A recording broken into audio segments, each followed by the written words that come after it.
Assalamualaikum. Alhamdulillah. Sudah siap semuanya nih ya? Baik. Apa kabar semuanya? Alhamdulillah. Wah, sepertinya perlu energi ya. Sekali lagi, apa kabar hari ini? Alhamdulillah, luar biasa. Allahu Akbar. Baik, alhamdulillah kita bisa bertemu hari ini untuk mengawali pertemuan kita. Mari kita awali dengan bacaan basmalah. Bismillahirrahmanirrahim. Untuk keberkahan hari ini di Barokatul Al-Fatihah.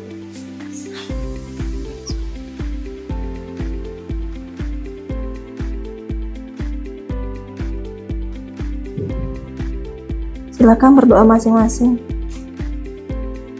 Baik, untuk mengawali aktivitas hari ini sepertinya ini perlu sesuatu ya, karena sudah sore biasanya konsentrasi sudah mulai. Menurut kita cek konsentrasi terlebih dahulu ya.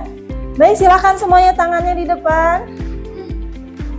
Oke, buka, tutup, kemudian kibas-kibas. Oke, boleh ke atas, boleh ke bawah, kanan, ke kiri, semakin kencang, pegang dagu. Iya, ada yang hampir berubah dagunya berpindah, Mas. Alhamdulillah, jadi konsentrasinya sudah oke. Kita cek satu lagi. Ketika saya katakan batik, maka pegang baju. Ketika batuk, pegang mulutnya. Ketika botak, pegangnya kepala. Oke, kita cek sekarang konsentrasinya. Botak, batik, batuk, batik, botak, batuk, batik. Baik, kepas dulu untuk kita semuanya. Baik, sebelumnya kita melakukan presensi terlebih dahulu untuk kehadiran hari ini. Wah, alhamdulillah sudah melakukan presensi ya. Wah, hadir semuanya apa ya.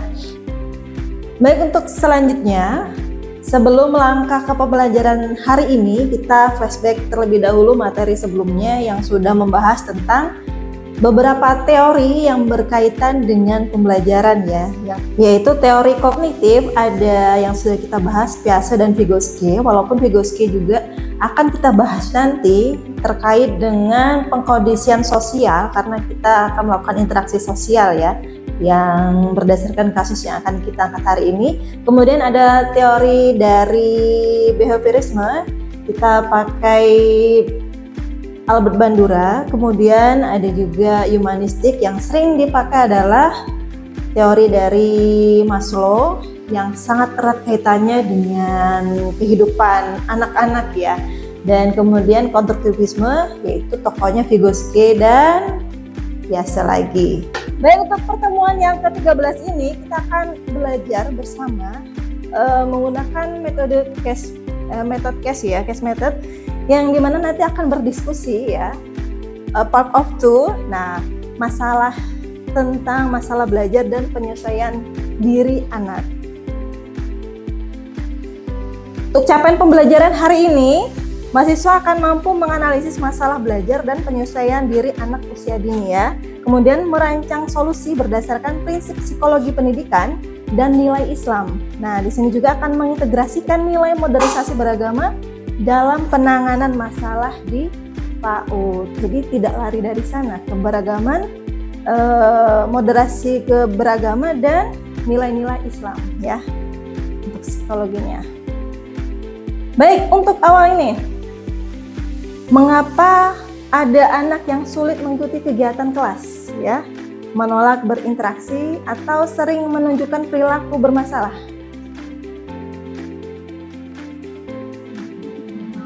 Kira-kira? Oke, silahkan yang jujur. Ya? Iya, silahkan. Ada yang sulit belajar, ada yang kurang interaksi, ada juga yang menunjukkan masalah. Kalau buat saya, karena kan beda anak, beda latar belakang, beda kebiasaan, terus beda tingkah laku yang diterapkan oleh masing-masing orang tua itu dari tadi. Itu menurut saya salah satu alasan kenapa beda anak, beda perilakunya, beda cara dia beradaptasi, cara cara dia menghadapi lingkungannya.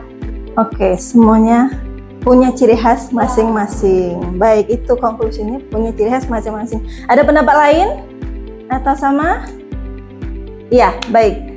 Seperti yang tadi ini ya, beragam ya, sehingga memerlukan pendekatan yang juga beragam. Oke, kita next. Oke, sekarang kita orientasi masalah. Masing-masing silahkan buka buku catatannya, silahkan dianalisis masing-masing terlebih dahulu. Untuk observasi perilaku, Rafa 5 tahun ya, sering menyendiri, jarang berbicara, menolak berbagi alat ya, permainan, dan mudah menangis saat mengalami kesulitan ya. Nah, faktanya beberapa teman mulai menjauhinya karena menganggap Rafa itu berbeda. Nah, dan sulit diajak bermain. Guru merasa khawatir karena kondisi ini menghambat ya perkembangan sosial dan proses belajar Rafa. Baik, dari permasalahan ini, apa peran yang perlu diemban sebagai seorang guru untuk mengatasi permasalahan ini? Silakan ditulis masing-masing.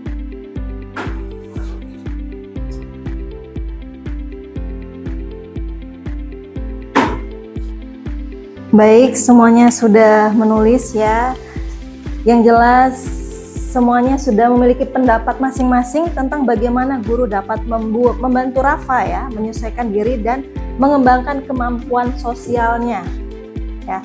Karena untuk anak usia dini itu bukan mengejar dia bisa melakukan ahli dan sebagainya, tapi bagaimana dia mampu bersosial. Kemudian sebagai guru tugasnya supaya pintar atau menstimulus. Iya, benar sekali, menstimulus ya. Bagaimana stimulus yang diberikan sehingga Rafa mampu bersosial ya. Silahkan untuk menjawab ini, silahkan berkelompok ya. 2 orang.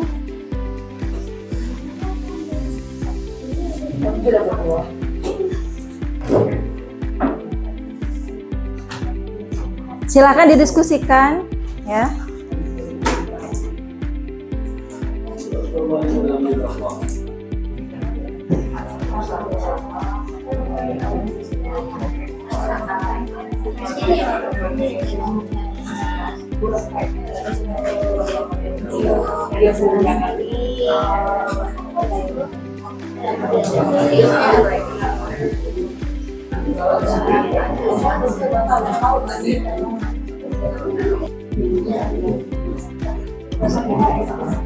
Baik, sudah mencapai satu kesimpulan. Ya, buat satu kesimpulan bersama yang lebih baik daripada jawaban individu ya. Tadinya kan menjawab masing-masing, kemudian sudah bertemu argumennya, silahkan diadu dan mencapai mufakat. Nah, satu kesimpulan.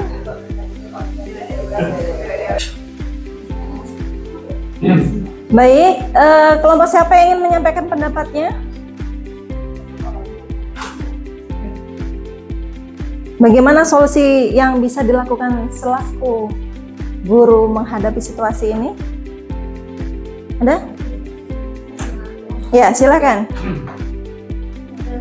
Ini dari diskusi saya dan saya. Iya, silakan. Karena kita udah tahu permasalahan utamanya itu diri sendiri, karena ngomong dan tidak ikut bermain sama teman-temannya.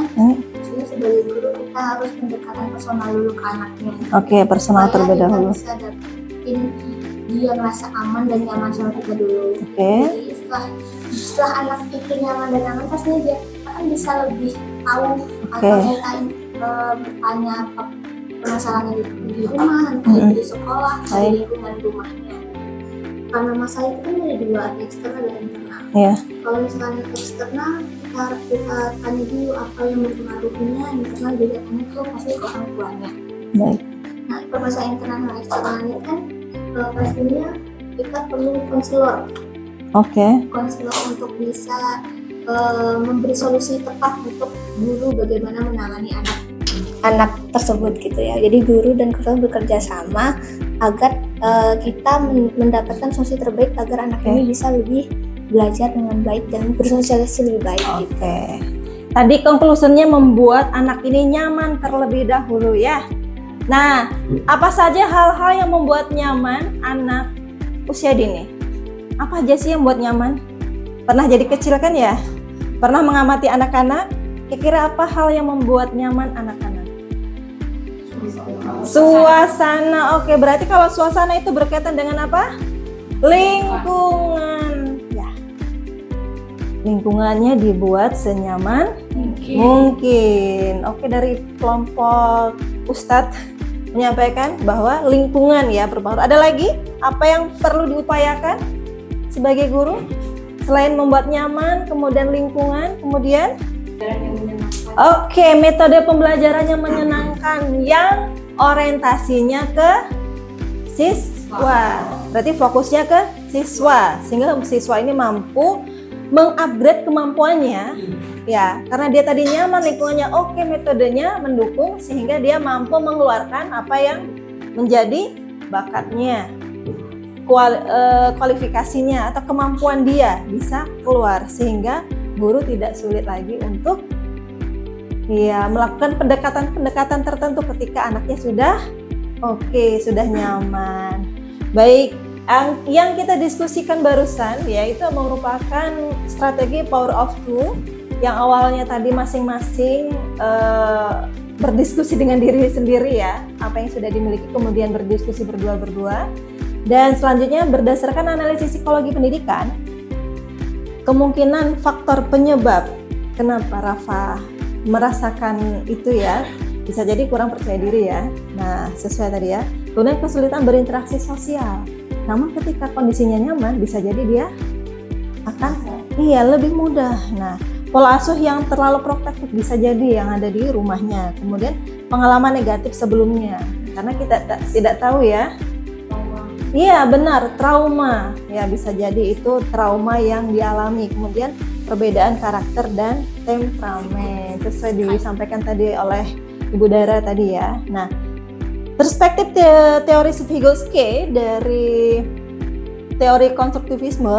Nah, dari teori Vygotsky itu selain konstruktivisme juga beliau adalah tokoh teori kognitif ya, di mana anak berkembang melalui interaksi sosial dengan lingkungan dan teman sebaya.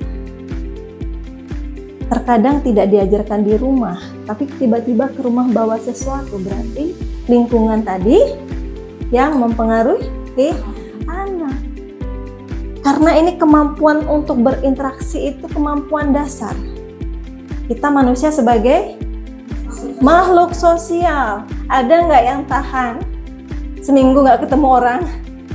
Tidak, sehari saja nyari. Nah, itu salah satu bentuk ya, bahwa kita adalah makhluk sosial, ya, cenderung bersosial. Nah, di sini peran guru menurut perspektif Vygotsky di sini sebagai scaffolding ya, untuk menjembatani ketika terjadi sesuatu, maka kita perlu tahu juga, oh sepertinya kita perlu melakukan sesuatu agar si anak ini mau untuk mengikuti supaya dia berubah si Rafanya tadi ya. Seperti apa tadi? Membuat nyaman, lingkungan dan sebagainya. Nah, kemudian peran guru di sini juga sebagai fasilitator ya. Kita membuat lingkungan lebih nyaman. Nah, yang aktif itu nanti si anaknya. Metode yang dibuat juga membuat si anak menjadi explore kemampuannya. Bukan diajari gurunya, tapi anak itu yang mampu mengeluarkan kemampuannya masing-masing. Nah, selain itu, selain perspektif teori Vygotsky, materi hari ini terintegrasi dengan hasil penelitian yang telah saya lakukan, yaitu tentang dukungan konselor bagi anak berkebutuhan khusus dalam adaptasi sosial, di mana hasil penelitian ini menunjukkan bahwa anak lebih percaya diri ya. Ini walaupun penelitiannya untuk anak berkebutuhan khusus, tapi bisa dipakai untuk yang lainnya, yaitu anak-anak yang normal ya. Kemudian lebih mampu mengikuti aturan, jadi dia mampu mengikuti aturan yang dibuat. Nah, kemudian selanjutnya ketiga, lebih aktif berinteraksi sosial. Nah, ini sesuai dengan kasus Rafa ya, tentang interaksi sosial. Nah, selain itu juga penelitian saya yang pengabdian masyarakat yang saya lakukan kepada anak berkebutuhan khusus terkait dengan menumbuhkan self awareness sebagai usaha preventif perundungan pada anak usia dini. Nah, dari sana kami dapatkan yaitu anak lebih empatik ternyata setelah dilakukannya self awareness ya. Kemudian selanjutnya dapat mengurangi ejekan, karena biasanya kalau anak-anak itu kan kalau ada yang berbeda sedikit atau ada yang tidak sesuai dan tidak seperti rata-rata pasti diejek, dan itu bisa berkurang. Nah, kemudian yang selanjutnya meningkatkan hubungan pertemanan mereka. Jadi selain tadi Vygotsky juga interaksi sosial di sini. Nah, ternyata penelitian saya tentang self awareness itu mampu membangun interaksi sosial dengan sesama mereka lebih baik lagi. Ya, scaffolding. Untuk nilai moderasi beragama dan nilai Islam dalam pertemuan kita yaitu tentang toleransi, ya tadi menyadari bahwa ada anak yang berbeda, tidak dijauhi, tidak diejek, ya. Nah, ini kita ajarkan juga dengan teman-temannya yang lainnya. Nah, kemudian menghargai perbedaan, anti perundungan, bullying, dan empati terhadap teman. Yang sering terjadi ketika ada yang tidak mau bermain, kalau anak-anak biasanya diapain? Dijauhi. Nah, disinilah peran sebagai seorang guru meng-scaffolding situasi seperti itu supaya mencontohkan ketika anak seperti itu didekati, dibuat nyaman sehingga anak yang lain akan melihat ya. Kemudian nilai Islam yang ada di dalam pertemuan kita hari ini adalah sesungguhnya orang-orang mukmin itu bersaudara. Baik, implementasi di PAUD ya. Kita mengajak anak berteman dengan semua teman, kemudian membiasakan saling membantu, kemudian mengembangkan sikap kasih sayang dan berempati. Nah, Pasangan. oke. Oh, belum punya pasangan, baik. Solusi dan pemecahan masalah ya bersama pasangan masing-masing tadi ya. Presentasikan solusi terbaik kelompok Anda.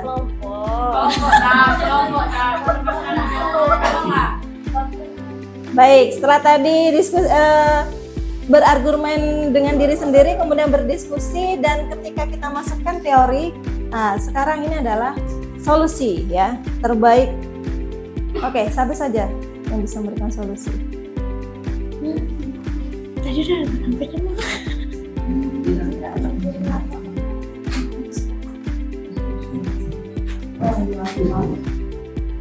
Baik, yang di belakang?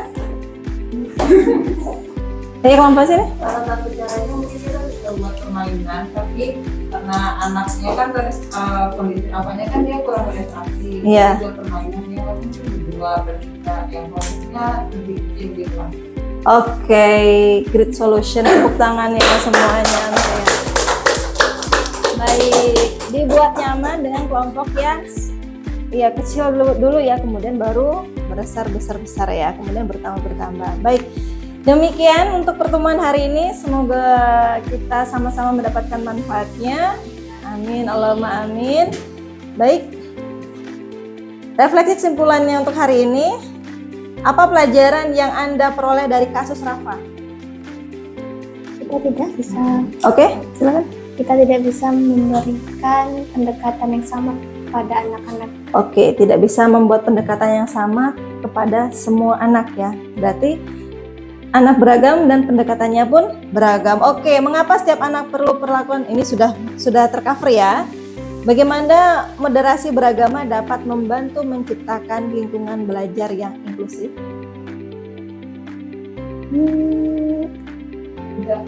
Ketika anak-anak mempunyai perbedaan pandangan agama dari rumah, Oke. kita tidak membeda-bedakan mereka berdasarkan agama. Baik. Melakukan mereka itu secara sama, jadi beda-beda. Ya, tidak membeda-bedakan agama ya. Baik. Nah, untuk kesimpulan, tepuk tangan untuk kita semuanya dulu ya. Baik, ada yang mau menyampaikan kesimpulan?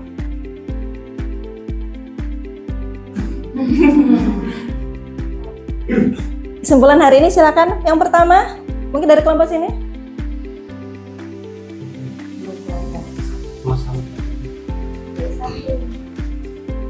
Oh, mungkin dari Ustadz dulu. Oke, kesimpulannya untuk hari ini.